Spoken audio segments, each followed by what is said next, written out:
Today is the 9th of September and Operation Warpath is finally here in Halo Infinite, bringing with it a new 20 tier operation pass, the return of Invasion, which hasn't been seen in a Halo game since Halo Reach, and of course a new update to the shop and the exchange. There's some really cool, really juicy stuff to talk about with this update, so let's jump straight in. Quickly skimming through the returning items, we have Sentinel's Blade, Otomosho, Eyes of the Emperor, Warmonger, Dragonborn, specifically the Super Bundle, and then we have the EVA armor set, which was available in a prior operation pass, and the Revian Commando, which can be purchased on its own. The Revian Commando is 1000 credits. It does obviously come with its paired weapon coating, but I think 1k for these is pretty damn expensive. That is as much as an operation pass itself, specifically one of the 50 tier operation passes. As for EVA, the bundle costs 2200 credits, gives you the entirety of the EVA armor set, which is of course the EVA Gen 1 helmet, its paired helmet attachment, the SEE shoulder pads, the Facet chest attachment,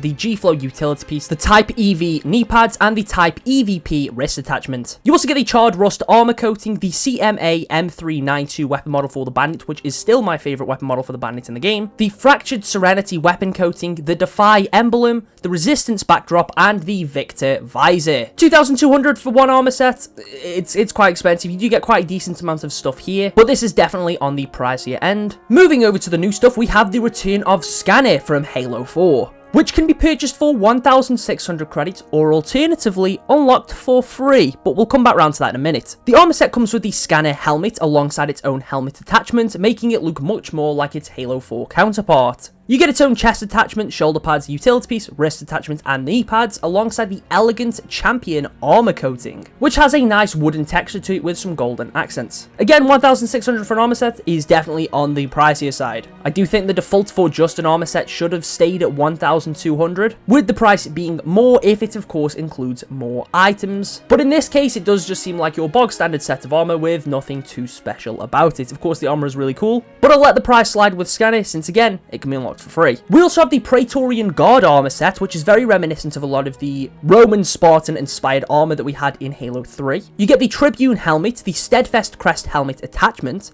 the Tribune breastplate, the Tribute pauldron shoulder pads. It's got its own utility belt, some braces, and some knee pads, as well as the Centaurial Guard armor coating. This armor set costs 1800, despite the fact it contains the exact same amount of items as Scanner. So once again, this is definitely on the pricey side and probably a skip from me, but I do think some of the armor here looks quite interesting. Moving on to our final armor set of the day, we have Hearthguard. This comes with the helmet of the same name, alongside its own helmet attachment, which personally I think makes it look like a cyber demon from Doom. You also get its own chest attachment, shoulder pads, utility piece, wrist attachment, and knee pads. It's worth noting that this armor set is mostly for the Mark IV, which is pretty nice to see, as I still think that core is lacking in a lot of regards. But once again, I do want to reiterate that things like the helmet and shoulder pads are cross-core. The bundle also comes with the Iron Scale Stitching armor coating, the Vonda weapon model for the Heatwave, which looks really cool. I personally think this is a much better banished version of the Heatwave, as it looks much more in line with just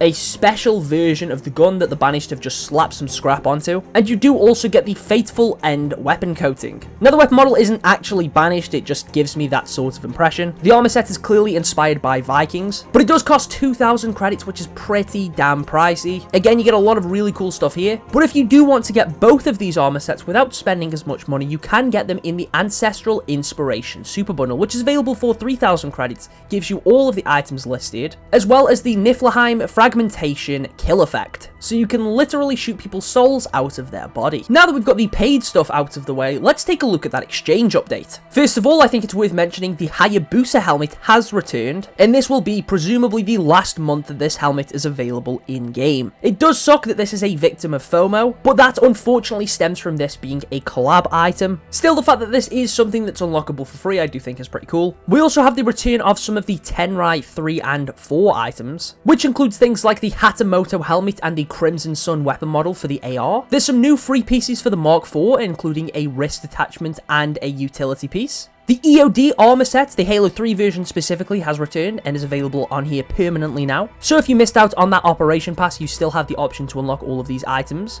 And the biggest addition to the exchange is Scanner. You can unlock the entire armor set for 86,000 Spartan points. Of course, if you want to skip that grind entirely, you can purchase it on the store, but I think the fact that you can unlock the whole set for free is really nice. It would have been cool if it was broken up into individual items and you can unlock each piece as you go along. Honestly, I wouldn't mind the price being just a little bit higher, push it to 100k, since presumably this will be something that is available indefinitely. I'm about 30,000 Spartan points off unlocking this, so it'll be nice to have an additional armor set to grind for alongside the new Operation Pass. This is definitely one of the best updates we've had to the exchange in a while, if not ever. Unlike something like Haunted or Hayabusa, this is much more than just a helmet and an attachment. This is an entire set of armor, including its coating. Alongside that, they brought back Hayabusa, brought back the EOD armor, and a ton of really cool Tenrai stuff. The offerings on the exchange right now are really varied, so there is really something for everyone. And while we're talking about customization, might as well cover that new 20 tier Operation Pass. You can purchase this for 500 credits, which gives you immediate access to the Ornamented Commando, which seems to be somewhat inspired by the Retro Lancer from Gears of War. Though I am more so saying that because some of the promotional images for this event seem to have a level of Gears of War inspiration. You also get the Fused Sun's weapon coating, though it should be noted every item in the Operation Pass, bar these two items, is completely free. You simply just purchase it to get permanent access to the pass, but even if you miss it, the items will rotate back into the exchange later on. Anyways, as for the free rewards, you get the Crossed Swords backdrop. You can unlock a total of 15,000 Spartan points. You get the Type LCR knee pads for the Mark IV armor core, the Advanced Plaque-Racked chest attachment for the same core. We get the UEG Regalia armor coating, which is pretty nice. The Advanced Guard Brace shoulder pads, the Lancer helmet, and its Advanced Bever helmet attachment. Overall, I would say this is a pretty solid pass. It's nice to see some additional stuff for the Mark IV. And again, there are some extra pieces for that core in the exchange too. The purchase bonus here is pretty nice, and the free rewards are cool too. With all of the customization stuff out of the way, let's talk about Invasion. There is 6 maps available in the playlist, which includes Crash Out, Recovery, Wavelength, Last Road, Exhumed, and Breakpoint. Just from the images of these maps, I can tell the forgers that have worked on them have done an incredible job. I think a couple of these were worked on by Halo Studios, but I could be wrong. And the trailer seems to indicate there may be some element of PvPvE in the mode, as at the end of the trailer we can see a couple of hunters dropping into one of the maps.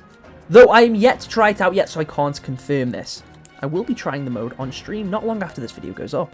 Anyways, I can't comment too much on Invasion, as again, I've not had a chance to try it. It is only just released. But it is nice to have the mode back. This was definitely my favourite thing to play in Reach, aside from custom games. And though the lack of playable elites does make the mode feel a little bit less unique, I can still appreciate the work that has gone into it. Anyways, let me know your thoughts on the update down below.